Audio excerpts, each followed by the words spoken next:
Your wish has been granted. And by that, I mean your comment requests. Welcome back to the Butter Bunch. My name is Jacob Butter. Back to you again with another Dragon Ball What If discussion. But before I get into the discussion, I'm just gonna go off script here and just say, I'm sorry. I am so sorry. The last video of this series, or just of Dragon Ball in general on this channel, or the last video on the channel overall, apart from 2 streams that I did, was on September 23rd. And granted, that was a requested video. That was the next part of What If Goku Married Suno. But yeah, since then, I just kind of disappeared, and as did the rest of the people that work on this channel. I will explain my side of that. So I didn't film this video when I was still back at home, because by that point I was preparing to move up here, which is the studio apartment that I am in for university. I got here and I had a week's time to prepare and, get in situation and everything, and almost instantly I got sick. I was sick for most of that time. Sometimes I would try and get up and, record some lines or do something, I don't know. Just in general, trying to get myself in the proper headspace again. And I managed to do that just about by the time that I got to university itself and the classes actually started. And almost immediately I became overwhelmed, not in terms of the difficulty of everything, but that's brought on some complications in and of itself, because I'm in my 3rd year, so naturally that was going to happen. What I was overwhelmed by more so than that was really just the timing. I was dedicating at some point up to 6 hours a week in terms of rehearsals, and then also, organizing the main channel, doing some other stuff like the other course that I do, because I do 2 courses, drama and creative writing. And yeah, just overall, everything became, so much more hectic right there and then, which I was kind of expecting, but it hit me even more so than I could actually prepared for.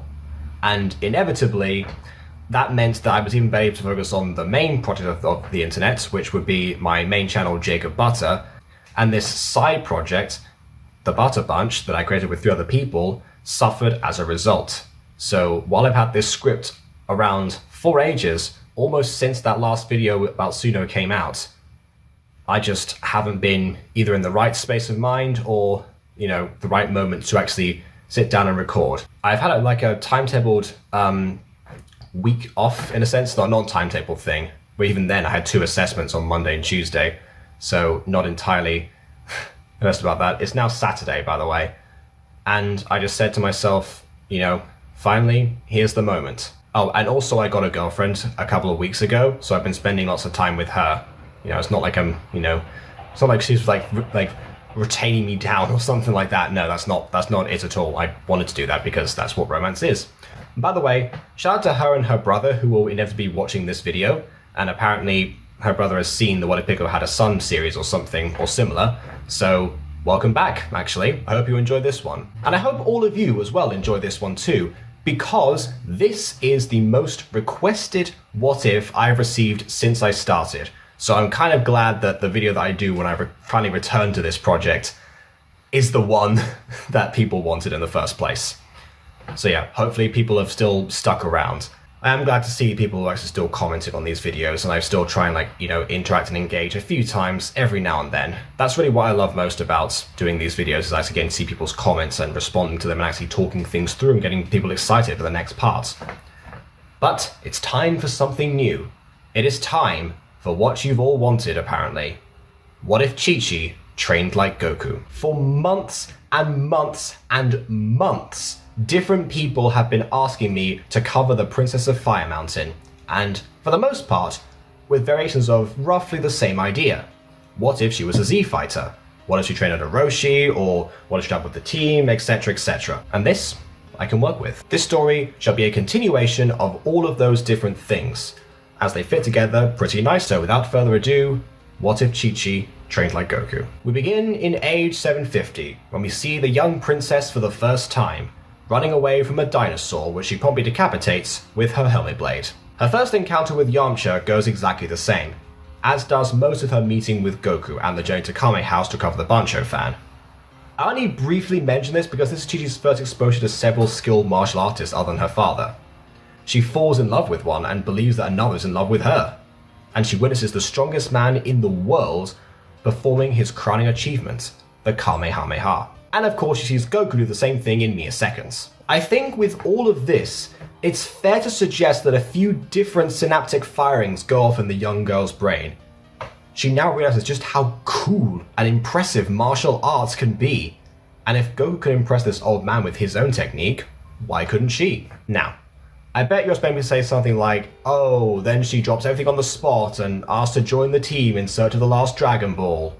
Well, not quite.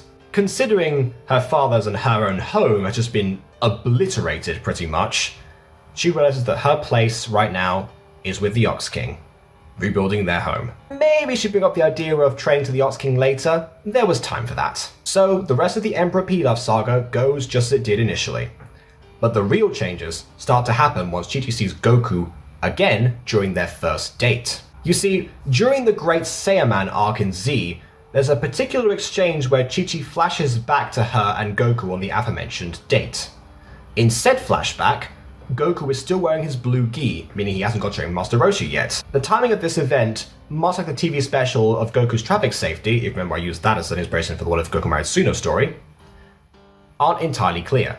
But my guess is that Goku was on his way to Roshi's island after he split ways with Bulma, Yamcha, Oolong and Puar. So that's what I'm going with. The other issue is, in the original flashback, Goku still has his tail, which was supposedly cut off by Puar during the Pilaf saga. But there's honestly no other time I can see this working, so I'm gonna jot this down to a mistake in the anime and say that he doesn't have it here.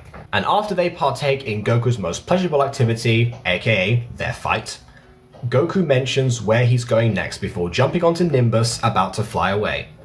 But this is where Chi-Chi's new synaptic firings actually kick in. She urges Goku to wait while she rushes to get her father.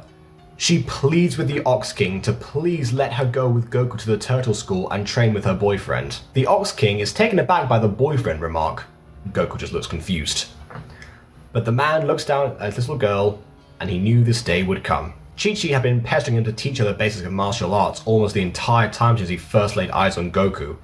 Of course he'd done his best, but had been very soft on her because, I just can't hurt my baby girl, So yeah, he wasn't the teacher that his daughter needed.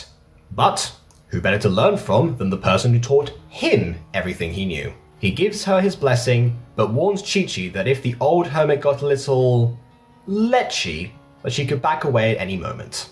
I'll be fine. Goku would protect me. She nuzzles into Goku's arm, who once again doesn't get what they're talking about. Can we go now? And so, they both take off together, flying to Kame House to meet Master Roshi. Said meeting goes just as well as in the original. Roshi has the same inclination to train both of the kids as they were raised by his former students. But he still wasn't entirely convinced to leave the hermit life. And less so when Krillin showed up too. When Roshi tasked the three kids to find a pretty lady to help with the chores around the island, all three set out to retrieve the mermaid and later rescue Launch from the authorities. And thus, their training began. Their first task consisted of the time sprint, and it's here where things immediately go wrong for Chi-Chi. Krillin and Goku go first, achieving their best times of 10.4 and 8 seconds respectively. But Chi-Chi, who hadn't been training all that long, achieved a time of nearly double that. Krillin looks pretty smug about this, and is about to make some sort of comment, bigging himself up, like he did in those days. But then he saw Chi-Chi's disappointed face, staring back, and he just shied away. Never mind. Better luck next time, yeah? Remember, Krillin back then used to crush on all the pretty girls of his age. Even a boy he thought was a girl one time. Anyways, it was time for the rock finding competition. Krillin, of course, still cheats and draws his own Kame symbol on another rock, while Goku and Chi-Chi search incessantly for the real one. This is the second time in a day where Chi-Chi falls short of our hero. Although they both have rural upbringings, Goku is significantly more adept at maneuvering through wild terrain. Every prickled branch, every scary creature, every trippy rock just chipped away at the young girl's spirit, bit by bit. Eventually, Goku finds the rock, holds it aloft, and starts loudly celebrating. but his joy is interrupted by the sounds of sobbing from Chichi. The princess of Fire Mountain had broken down on top of a nearby molehill. Ironic imagery aside, Goku and Krillin both ask her what's wrong. Chichi can't hide it anymore. She tried to be strong like them, but every attempt so far had just reinforced how behind she was. She could never hope to compete with them. What was even the point of coming here? Now secretly, Krillin was a bit peeved that after one day, this girl was already giving up. Once more, he kept that comment to himself. Goku, meanwhile, chose to pipe up. Well, you don't get to be like us in just one day, or even a week. My grandpa told me that it takes a long time to get really strong, but it's so much more worth it when you do. He puts his hand out. You can get strong someday, Chichi. I believe in you. Chichi looks up, wiping away her tears, her expression reddening a little and turning into a smile of pure admiration. Goku believed in her. She took his hand and allowed herself to be helped up. At which point, Krillin yanks the rock out of Goku's hand and speeds off with it. Goku and Chichi both chase after him, forgetting they were still holding hands, and this time, Chichi was able to move with Goku, not quite responding to her surroundings, but the movements of her bow. The chase proves fruitless, and Krillin gets to enjoy his 3 days of food poisoning like in the original. After that, the proper training begins, with the grueling daily routine that Roshi devised. The presence of Chichi does sort of throw a spanner in the rivalry between Krillin and Goku. On one hand, it's painfully obvious the former resents the latter, but he also doesn't want to look bad in front of a lady. So, there's a few bits of mental gymnastics he plays with himself, and a few occasions where he slips up and Chichi looks at him angrily. Goku, of course, just likes training with two of his best buddies, and completely unaware of, I guess, the hate triangle that goes on? Oh, and Krillin caught on to the fact that Chichi and Goku are engaged, which in turn makes him hate Goku more, which causes him to slip up, which you get the idea. It's a dramatic feedback loop. Forget all this preteen angst. How does Chichi actually do in her training? I hear you all asking.